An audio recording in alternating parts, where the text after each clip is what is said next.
The amazing drama you're about to see is a matter of human record. You may believe it or not. But the real people who lived this story, they believe it. They know. They took that one step beyond. Alcoa presents a new and unusual kind of television program that takes you just beyond the world in which you live.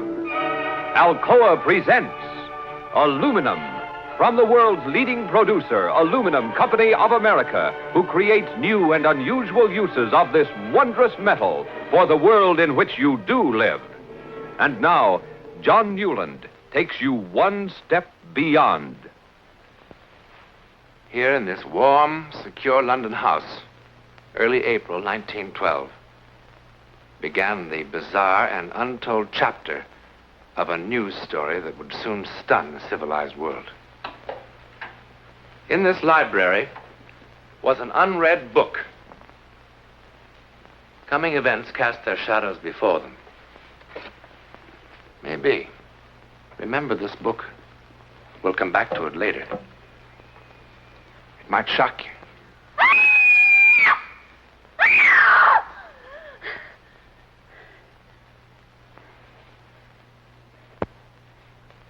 Mother. Mother. Mother. Mother! Mother!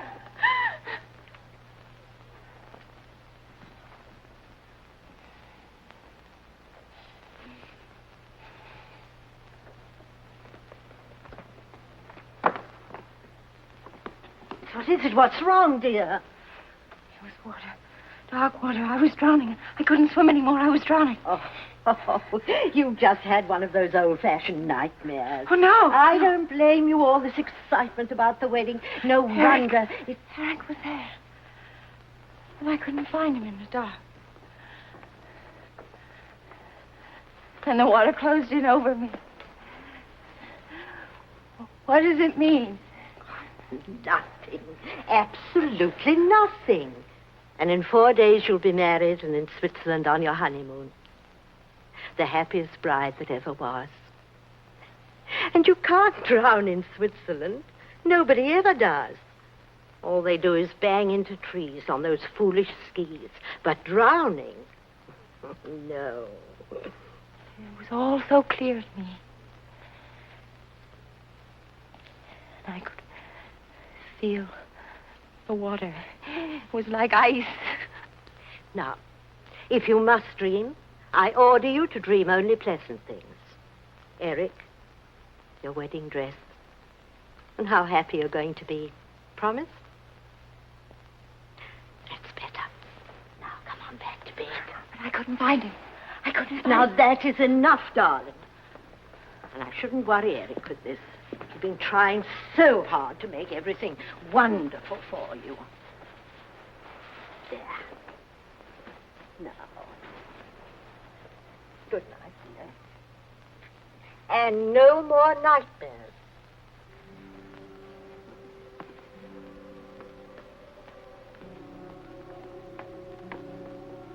Good night.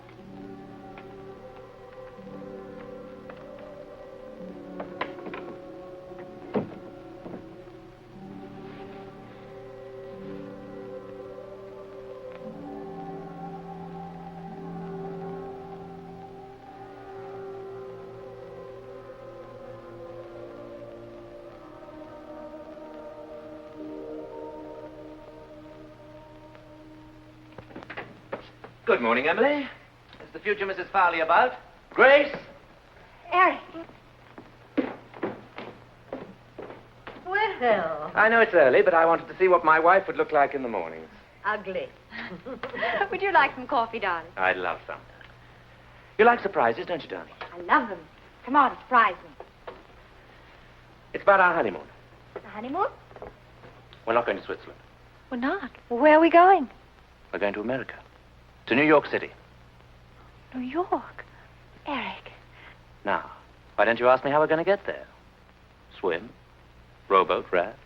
All right, darling, how? That's how. Stateroom 111B, boat deck, right next door to Mr. and Mrs. John Jacob Astor, no less.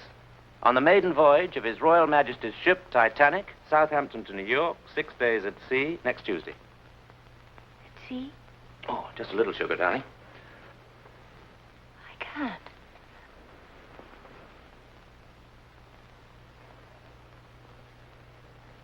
I can't believe it. I can hardly believe it myself, but the office has connections. Oh, you lucky children. You sure you won't miss Switzerland? Oh, Switzerland will keep. But the Titanic, our honeymoon, that's once in a lifetime. The paper's full of nothing but the Titanic. Listen to this, Grace. RMS Titanic, the world's largest and most luxurious liner, is writing a new and glamorous chapter in man's conquest of the sea. By virtue of her 5 watertight compartments, she's being hailed in marine engineering circles as the unsinkable ship. Her first passenger list makes her a floating home for royalty, statesmen, international society, and stars of the theater and the arts. And Mr. and Mrs. Eric Farley, who are absolutely unknown. And absolutely in love.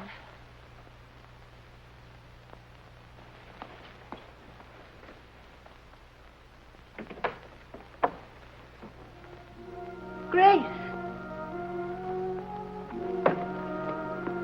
Grace!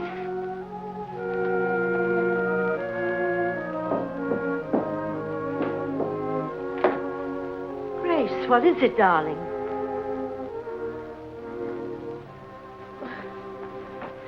What is it?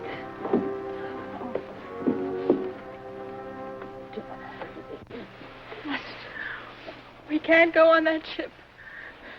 It happened again. I dreamed. Now, darling, I do wish you wouldn't. I saw the sea, the cold sea. Oh. There were people struggling in the water. Really? Sinking, dying. Grace.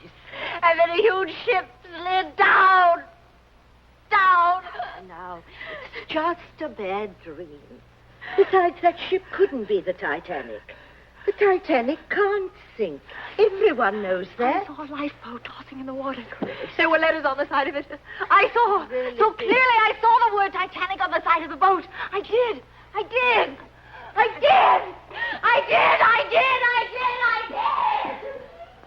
Your intuition should tell you that what you see next is not a dream. It can come true. Just what I've always wanted. Only my own dear Aunt Agatha would have guessed. Have you ever kept birds, my darling? No, neither have I. You ever thought of keeping birds? Neither have I. And by all means, write dear Aunt Agatha and tell her she's made us very, very happy. I will.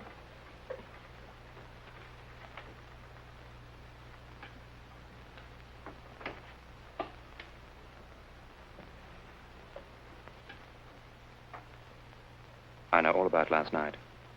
And the night before that. Mother told you. I suppose you think I've gone off my head, one of those silly, hysterical women. I think you're a lot overtired and a little over-imaginative. But this isn't my imagination. Believe me, I saw it. Now, that is silly. You don't believe what you see in your sleep? I mean, unless you're a gypsy. Grace, do you trust me? You know I do. Then don't spoil the happiest time of our whole lives just because of a bad dream. Everything's going to be all right, I promise. I'll take care of you always. Oh, hold me tight, darling. You know, if I didn't know you so well, I'd think that you'd fallen in love with another man, that you didn't want to marry me. I couldn't love anybody but you. Very well, I believe you. Only remember, if there ever is another man, I was one of the best shots in the Coldstream Guard.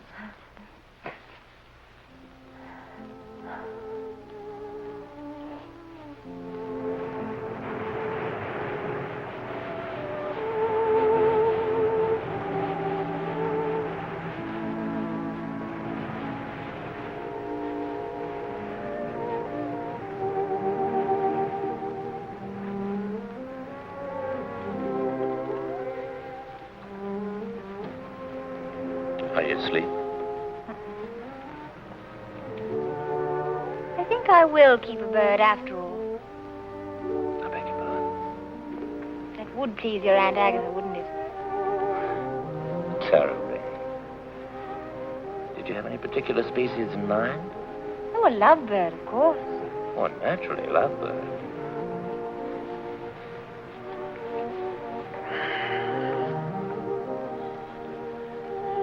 Thank you, darling. What for? The 6 most perfect days of my life.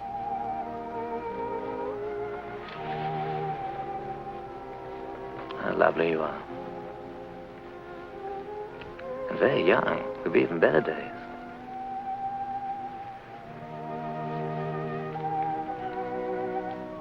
You've forgiven me, haven't you, for those silly scenes I made? I've forgotten the whole thing. I'm glad. Such awful, ridiculous dreams. It wasn't a dream at all. I was wide awake when I felt there was something wrong with the ship. Quite wrong. I know you'll laugh. And I don't blame you. I was in my cabin this afternoon. I imagine it was around 4 o'clock when I heard this terrible sound. What kind of sound? It was a terrible grinding sound, as though the ship had suddenly struck some immovable object. The whole boat seemed to tremble with the impact. Tell me, by any chance, did you hear anything or feel anything? No. I heard nothing like that, I'm happy to say. You know, it's probably your imagination, or more likely, indigestion. Now, why don't you see the ship's doctor? He's a good man, I'm told. I'm all right physically. It's just that for the first time in my life, I'm afraid. I'm afraid even for the next few hours. I don't know what I'm afraid of. It's as though something in my soul. You know, if I weren't such a hard-headed realist and I were at home, I think I'd call on my minister. As the mighty ship raced through the Atlantic night, there were others far away who felt dark premonitions of disaster. For one, a Methodist minister in Winnipeg, Canada. 4, 6.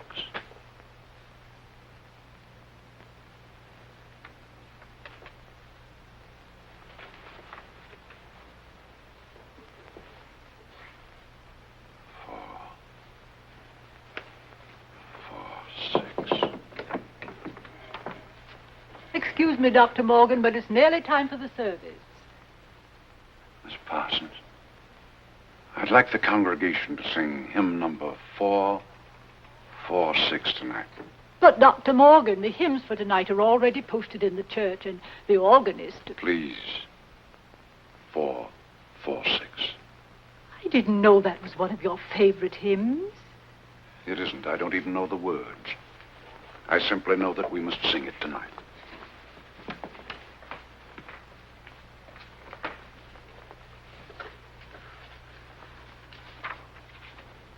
Hear, Father, while we pray to thee for those in peril on the sea. Better we should be praying for our farmers after a winter like this.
What is it, darling?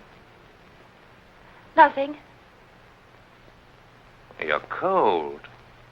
Come to bed. At precisely the same time in New York City, still 1,000 miles away, a magazine illustrator named Harry Teller felt a weird compulsion. I don't know what's wrong with me. Harry, what's this? I thought you were supposed to be drawing pretty girls in the new spring styles. You'll never make the deadline now. I don't know how it happened. I don't know, helpless. Something seemed to be guiding my hand. I can't explain it. You're tired. You've been working too hard. Now, come on. No. No, it's not that. Harry, let's go to bed.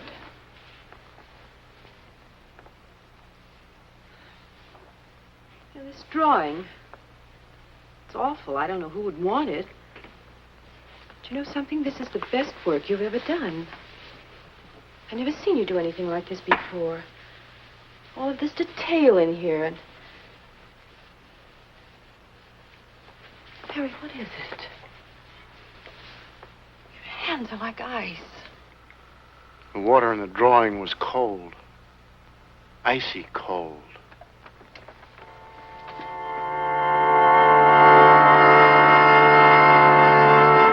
If you listen carefully, we will prove our ability to transfer our thoughts to you.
The devil are you doing?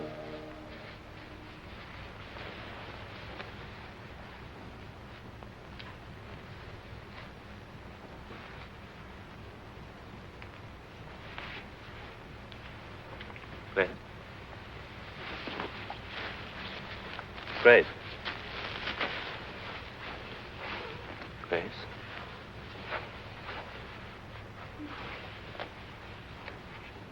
Grace. What happened? What's the matter? Everything's all right now. You come back to bed. I don't understand. I was sleeping and someone was screaming, hurry, that we need warm clothes. And I must... What's wrong with me? I must be losing my mind. Oh, I'm losing my mind. Darling, you're driving me out of mind, you know. Look, I'm not John Jacob Astor or a member of the nobility. I've saved for 2 years for this trip, wanting it to be a perfect honeymoon. And to have it spoilt by such childish nonsense. Oh, I'm sorry, Eric. I'm sorry. All right, darling, you're forgiven. I just don't make a habit of pitching my best clothes on the floor.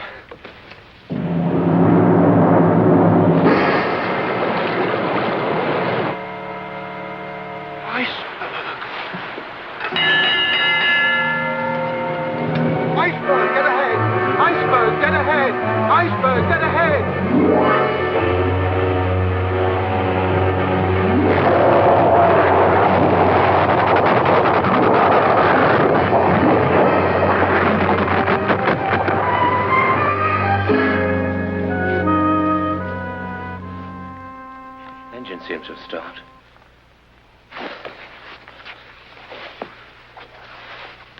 You all right?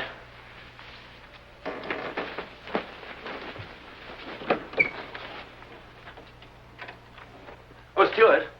Sir? The engine seemed to have stopped. What was it? There was some report of an iceberg, sir. The captain stopped the vessel, sir, just to be on the safe side, you know.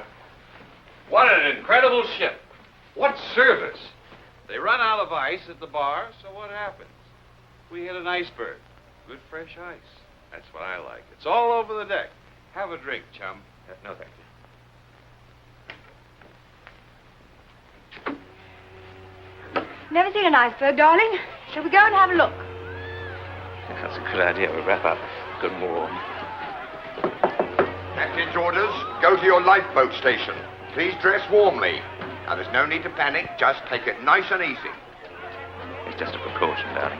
Remember what the captain said tonight? The ship that nothing in the world could sink?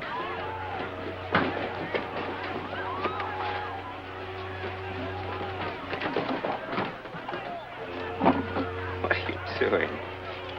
Trying to impress an iceberg with your jewels? Just in case the might not be coming back. Oh, come on.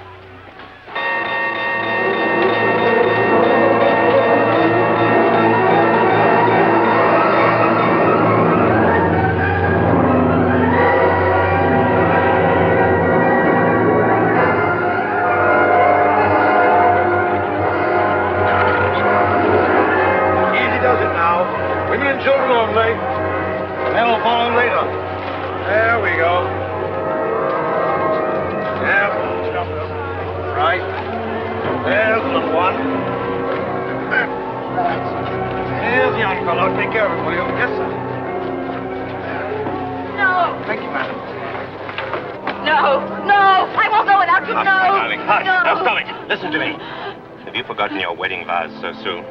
Love, honor, obey. Now you go with the other women in boat 4. Sorry. I love our marriage. All 6 days, 5 hours and 20 minutes of it. I even loved our first fight. If you ever have another bad dream, I'll listen to you. Every word. Come, madam. It's all right. It's all right.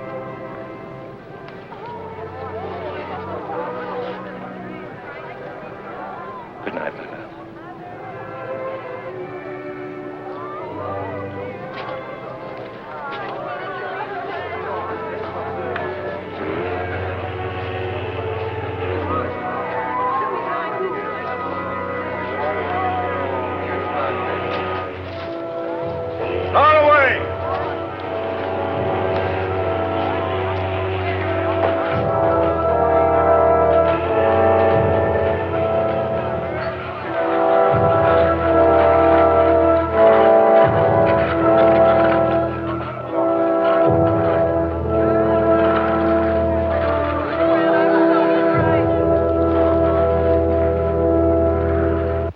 Farley never came back to this house. Over 1,500 people perished that dreadful night aboard the Titanic. Eric Farley was among them. You've seen some of the unexplained supernatural events surrounding the life and death of a great ship. Now, do you remember this book? It's a novel published in 1898, 14 years before the ill-fated vessel was even dreamed of. The title, Futility. Its author, Morgan Robertson. It's a story about the largest liner ever built, carrying on its maiden voyage the rich and great of the world. Then, on an April night, it struck an iceberg. The vessel in this book was 70,000 tons. The Titanic, 66,000 tons. The length of the ship in these pages, 800 feet. The Titanic, 882 feet. Both made 25 knots. Both carried about 3,000 passengers. Both liners had lifeboats for only a fraction of that number. And both were considered unsinkable. Oh, one more thing. The author called his ship the Titan. In a moment, something else to think about.